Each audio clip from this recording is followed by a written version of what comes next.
Ahoy there! So this week we're online because it's the APCM, but we really want you to get stuck in at home, join in with all the crafts and the singing and everything that's going on, and maybe you can even share this video with a few of your friends who you'd like to join the service with you. But next week we'll be back in the building for our all-age service, so make sure you've booked in for that.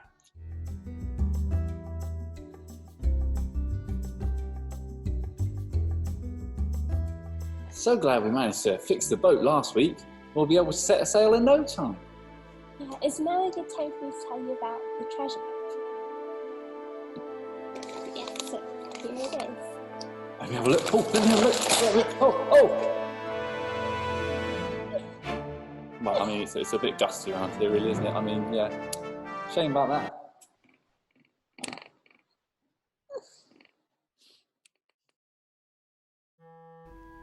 Oh dear, I'm in a pickle. What should I do? Well, I don't really like saying sorry. And I'm sure Amelia will just forget anyway. But then again, maybe the Bible has something to say about this.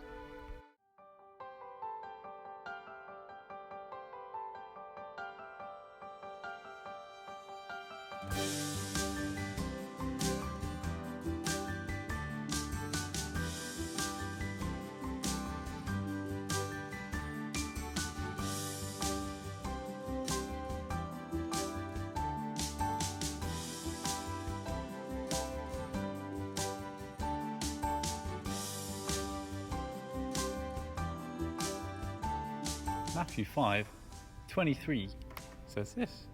So if you're about to offer your gift to God at the altar, and there you remember that your brother has something against you, leave your gift there in front of the altar, go at once and make peace with your brother, and then come back and offer your gift to God.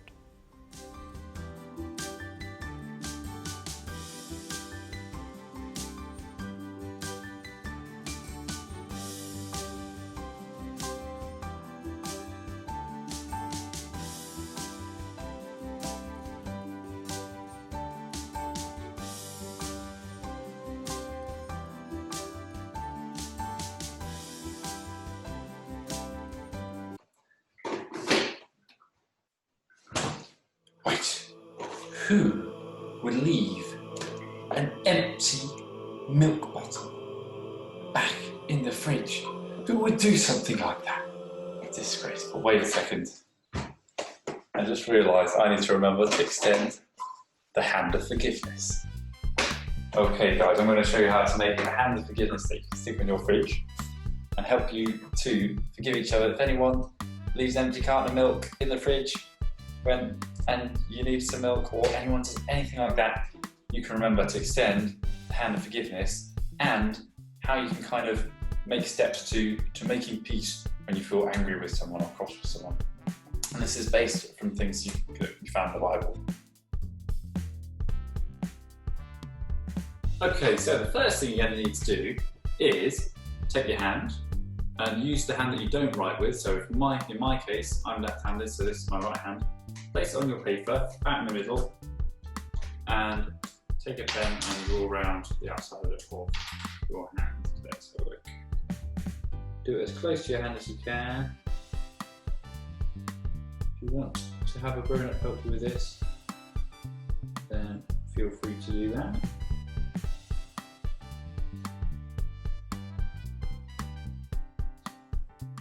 Okay.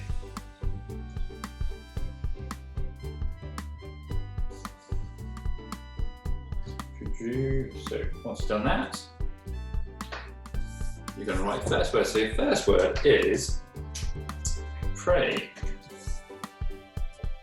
And this is something Jesus did all the time. And Jesus is the best person in history ever at forgiveness.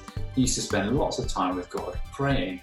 And when he was with God, talking to God, it helped him to see things from God's perspective. And that really helps with showing hand of forgiveness. So step one for our thumb is to pray.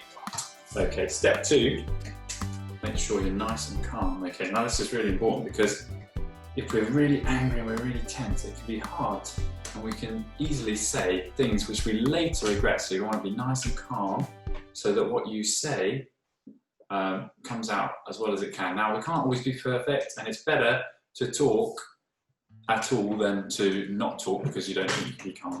But if you can, it's really good to calm down. And another thing in the Bible, if you look in Proverbs, I'll show a little verse from the bottom that talks about how calmness can really help. Yeah. Okay, the third step, once you pray, got yourself calm, is to talk and to listen. So whether or not you're asking someone for forgiveness or you're forgiving them, you want to be really honest and you want to make sure that you're listening and talking. Because even when sometimes we can think it's all the other person's fault, sometimes we haven't thought how what we've done has affected them. So we have to talk and to listen. Okay, so pop that on here. Talk and listen. That's step 3. Okay, so far we've got pray, calm, talk and listen. And step 4, okay, apologise and forgive. So apologise means to say sorry, and forgive means to realise that what someone did was wrong, still love them as if they hadn't done it. Now step 5, the final one is, I wonder if you can work out what comes next. Actually, the final one is to ask the question, what's next? Step 5 is to ask what's next, because it's very easy to have forgiven someone, but then to talk about the bad thing on and on and on. Let's say I were to keep talking about the fact that Amelia left an empty bottle of milk in the fridge. Maybe it wouldn't really be like I've forgiven her. Whereas if I ask what's next, then she can tell that I've forgiven her. So there we go. There's hand of forgiveness.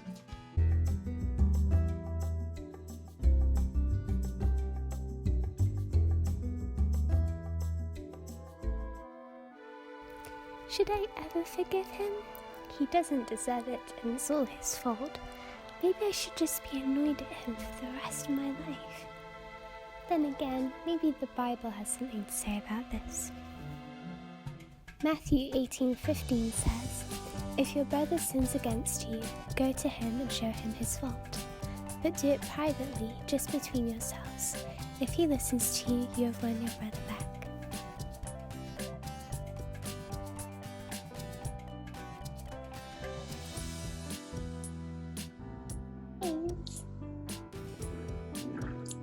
Is it okay if we have a talk about what happened? Okay.